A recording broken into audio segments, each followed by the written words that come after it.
এখানে নিয়ে আসছে, অসম্ভব, কোনোভাবে আমরা এখানে বসবো না। পরে ডিজিএফ এর তৎকালীন যিনি চিফ ছিলেন মেজর জেনারেল হামিদ, ওনাকে পরে সরিয়ে দেওয়া হয়েছে, উনিও আসে এবং ওনার যেই পরবর্তী জিএস-1 বা ওনাদের যেই হায়ারার্কি থাকে সবাই ওখানে আসেন ওই পর্দার মধ্যে, দেন আমাদেরকে এক রকমের ভার্বালি ফোর্স করতে থাকেন যে আমাদের ওনাদের সাথে কথা বলতেই হবে। আমরা বলিনি। পরে হচ্ছে ওনারা আমাদেরকে যেহেতু কনভিন্স করতে পারছে না, পরে ওই 3 মন্ত্রীকে 30 মিনিটের মধ্যে বলে যে ওরা বসবে না। পরে আমাদের সামনে দিয়ে আবার হচ্ছে ওনারা চলে যান। আমরা ওনাদের এন্ট্রেন্সটাও দেখি, এক্সিটটাও দেখি, মানে আমরা দুইজন কোনোভাবেই কনভিন্স হই না। তো যেহেতু আমাদেরকে কথা ছিল আমাদের বাসায় ফেরত দিয়ে যাবে, ওই দিন আমাদেরকে বাসায় ফেরত দেয়নি। তখন আমাদেরকে একটা সেফ রুমে নিয়ে যাওয়া হয়। সেফ রুমটা এখনো আছে কিনা আমি লোকেশন দিচ্ছি, সেটা হচ্ছে যে আমাদের মৎস্য ভবনের অপোজিট সাইডে আন্তর্জাতিক মাতৃভাষা ইনস্টিটিউট। বাইরে থেকে কোনোভাবে বোঝা যাবে না যে এটা একটা ডিজিএফ এর সেফ রুম। বাইরে থেকে মনে হবে একটা পরিত্যক্ত বাড়ি, কিন্তু আপনি যখন ভিতরে প্রবেশ করবেন দেখবেন সেটা মডার্ন এমিনিটিস সবকিছু সেখানে অ্যাভেলেবেল, কনফারেন্স রুম রয়েছে, সবকিছু রয়েছে। সেখানে আমাদেরকে সন্ধ্যাবেলায় নিয়ে যাওয়া হয়। দেন পরবর্তী 2 দিন আমাদেরকে সেখানে মানে আটকে রেখে যত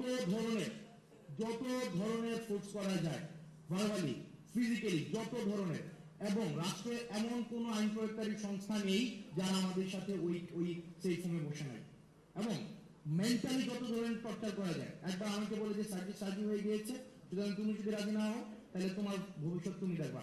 এবং আমরা সেখানে মিডিয়ার ভূমিকাতে পড়ে আসছি। আজকে আমরা মিডিয়াকে দেখছে সব জায়গায়। আমি মিডিয়ার উপরে প্রচন্ড পরিমাণ ক্ষুব্ধ, ওই মিডিয়ার প্রতি আমার ক্ষুব্ধতার জায়গাটা কোথায় সেটা আমি একটু পরে বলছি। এবং সেখানে হচ্ছে আমাদেরকে ক্যারিয়ার সেটেল করে দেওয়ার কথা হয় যে দেখো এখানে যে প্রত্যেকটা মানুষ মারা যাচ্ছে সবগুলোর দায়ভার কিন্তু তোমাদেরকে নিতে হবে, সবগুলোর দায়ভার। ইদানিতে নাসিক নাইদের সাথে আমাদের যোগাযোগ হয় না, কারণ আমাদের ফোন ছিল না। আমরা বারবার চেষ্টা করছিলাম আমরা যোগাযোগ করব, আমরা কোনোভাবেই তাদেরকে আমরা সংযোগ করতে পারছিলাম না। তা আমাদেরকে বারবার বলা হচ্ছে যে বিদেশে, এবং আমাদেরকে বলা হচ্ছে যে দেখো তোমরা যদি সেটেলমেন্টে আসো তোমাদের যে ক্যারিয়ার, ওই ক্যারিয়ার হচ্ছে আমরা সেটেল করে দেবো, তোমাদের বিদেশে বলো দেশে বলো যাই বলো না কেন। এবং ওনারা আমাদেরকে বলছিলেন এই ভদ্রলোকের ক্যারিয়ার অলরেডি সেটেল, কিন্তু আমরা কোনোভাবেই নেগোসিয়েশনে যেতে চাচ্ছিলাম না এবং আমরা কোনোভাবেই বসতে যাচ্ছিলাম না। তো সর্বশেষ আমাদেরকে ওই দিন আমি হাসিবকে নিয়ে আসি, কারণ আমি কোনোভাবেই আমি বিষয়টাকে যে কিভাবে অ্যাড্রেস করবো, তা হাসিব আমার সাথে ফোনে যোগাযোগ করে হাসিব নিয়ে আসে। হাসিব যেহেতু মাদ্রাসার স্টুডেন্ট ছিল, হাসিবের প্রতি আরো বেশি তাদের খুবটা বেশি ছিল। দেন সর্বশেষ স্টোরি শর্ট করে সেটা হচ্ছে যে সর্বশেষ আবার ডিজিএফ এর একদম পুরা যে টিমটা, ওই টিমটা ওখানে আসে। ওই দিন হচ্ছে যেদিন আমরা পদ্মাতে যাই। তারপর আমাদের কথা হচ্ছে আমরা সেখানে যাব, কিন্তু মিটিং করবো না, আমাদের যে দাবিগুলো আমরা সেই দাবিগুলো দিয়ে আসবো। সেখানে সার্জিক সামিকে বলে যে দেখো ওনারা যেহেতু বলছেন মিডিয়া সেখানে আসবে, সুতরাং আমরা অন্তত মিডিয়ার সামনে আমাদের যেই বর্তমান পরিস্থিতি সেটা আমরা উপস্থাপন করতে পারবো। ওনারা যদি মেরে ফেলবে কিন্তু আমরা ওখানে উল্টা স্ট্যান্ড নিব। তখন আমরা ওই সিদ্ধান্ত নিয়ে আমরা পদ্মাতে যাই, কিন্তু আমরা একটা মিনিটের জন্য ওনাদের সাথে আমরা কোনো বসি নাই। আমরা 8 দফা দাবি, 9 দফা থেকে 8 দফা আসছে, সেটাকেও ওনারা কেটে দিয়েছে, সেটাকেও ডিজিএফআই নিজে কেটে দিয়েছে। এবং আমাদেরকে যখন আমরা আসছি নিচে আসার পর আমরা দেখলাম মিডিয়া এখানে যারা যারা আছেন, এই ক্যামেরাগুলো লোগো সহ মিডিয়া, তাদেরকে আমরা সেদিন সেখানে দেখেছিলাম। এবং আমরা সেখানে আমাদের সাথে যা হয়েছিল আমরা স্পষ্টভাবে সেই ঘটনাগুলাই বলেছিলাম। দুঃখজনক হলেও সত্য, আবার যখন আমাদের সেই ফোন নিয়ে আসা হয় আমরা দেখেছি ডিজিএফআই ফোন দিয়ে সেটাকে ইন্টেনশনালি এই প্রত্যেকটা ভিডিওকে কাট করেছে। এবং আমরা দেখেছি যে না এই হেডলাইন যাবে না, আপনারা এই হেডলাইন দেন, ভিডিওর অংশ যাবে না, আপনারা ওই অংশ দেন। এবং নগ্নভাবে দেখেছি তৎকালীন মিডিয়ারা তারা যে প্রেসক্রিপশন দিয়েছে ওই প্রেসক্রিপশন অনুযায়ী হচ্ছে ভিডিও প্রচার করেছে, ওই প্রেসক্রিপশন অনুযায়ী হচ্ছে বক্তব্য প্রচার করেছে। আমরা স্পষ্টভাবে বলেছিলাম র ভিডিও এখন আমার কাছে আছে, যেটা কোনো সংলাপ নয়, এবং আমরা কোনো শাটডাউন কর্মসূচি প্রত্যাহার করবো না। কোন শহীদের রক্তের সাথে মারিয়ে এসে আমরা কোনো সংলাপ করতে পারি না। কোন বক্তব্য সেদিন আমাদের প্রচার করা হয় নাই। এখানে সবগুলো মিডিয়া যারা যারা আছেন সবগুলো মিডিয়া সেদিন পর্দার সামনে ছিল, সবগুলো মিডিয়া। হয়তো আপনারা ছিলেন না, কিন্তু আপনাদের হাউসের অন্যরা হয়তো বিট করতে এসেছিলেন, সবাই ছিলেন, কিন্তু সেদিন কিন্তু আমাদের বক্তব্য প্রচার করা হয় নাই। আমাদেরকে ন্যাশনালি ভিলেন বানানোর এখানে অপচেষ্টা করা হয়েছে। এবং ওই 2 দিন আমরা ওই সেই ফোনে বসে বসে দেখেছি যে মিডিয়া আসলে মিডিয়া হাউস থেকে নিয়ন্ত্রণ করা হয় না, এটা গণভবন থেকে প্রেসক্রিপশন দেওয়া হয় এবং প্রত্যেকটা জিনিস ডিজিএফআই নিয়ন্ত্রণ করে। এবং 2 মিনিটের নোটিশে হেডলাইন গুলো পরিবর্তন করে দেওয়া হয়। যদি কোনো হেডলাইন পছন্দ না হয় ওই মিডিয়াকে ওই মিডিয়াকে ফোন দেওয়া হয় যে এই হেডলাইনটা এমন হবে না, ওই হেডলাইনটা এমন হবে, সাথে সাথে দেখেছি সেটাকে চেঞ্জ করতে।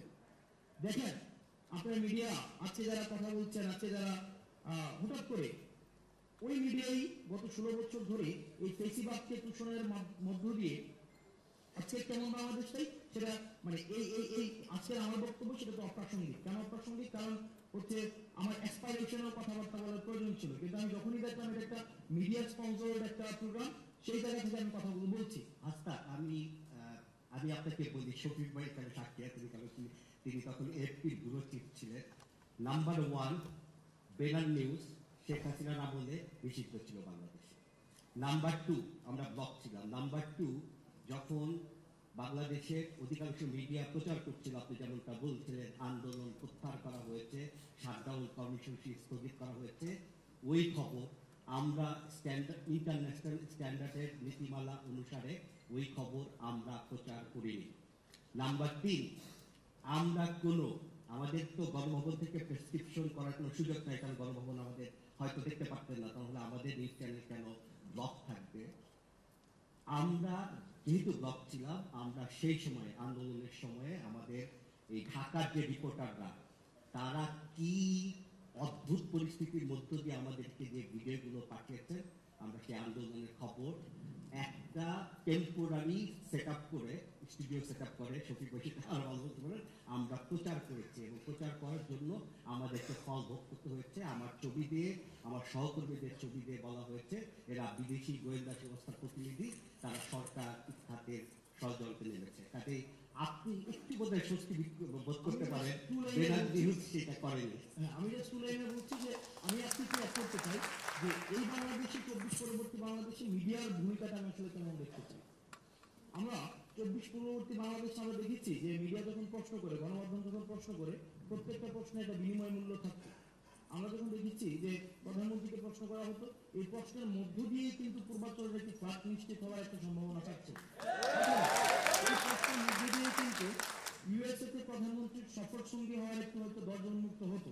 অর্থাৎ এই যে বিনিময় মূল্যের যে জায়গাটি, সেটি কিন্তু গণমাধ্যম কর্মীদের মধ্যে ছিল। একটি কালেক্টিভ যে প্রচারণা, একটি বিমর্ষ ভূগোল চোখের মতো যে তুষণের যে একটি স্থূল মন মানসিকতা পুরো মিডিয়ার ছিল।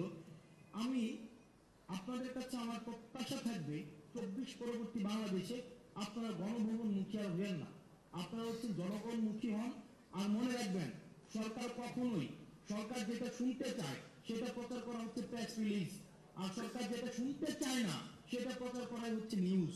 এখন আমরা দেখেছি গত 16 বছরে এই যে মিডিয়াগুলো কালেক্টিভ ভাবে কেউ সাধু না এখানে। আমি একদম যে আমি এই যে লোগোগুলো দেখি, এই লোগোগুলোকে আমি সেদিন বিজয় ফুলসে দেখেছি।